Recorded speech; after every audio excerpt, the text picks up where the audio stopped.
Here we are going to show you how to mount a safety net. You will need the following additional special tools. Either a Webnet swaging tool Type 2 for flat presses or a battery-powered swaging tool for hexagonal swaging from the connector sleeve. Install the net as shown before. If necessary, consult the video with the basic installation instructions. The perimeter rope is always 1 diameter thicker than the cable used in the net.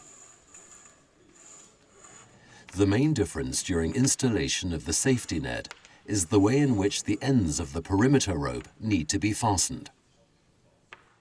Now thread the rope ends in the last 2 sleeves. Pull the perimeter rope as much as possible for the net to be well tensioned. Swage them so that the net does not lose its tension. Thread the 2 rope ends in the Webnet sleeve and swage it.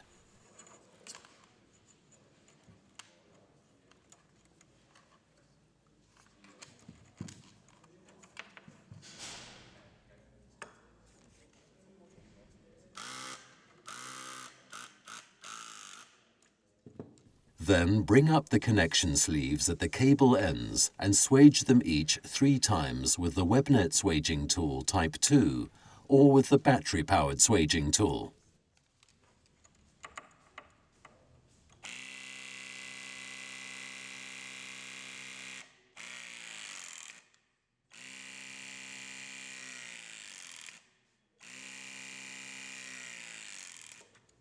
Cut off the rope ends.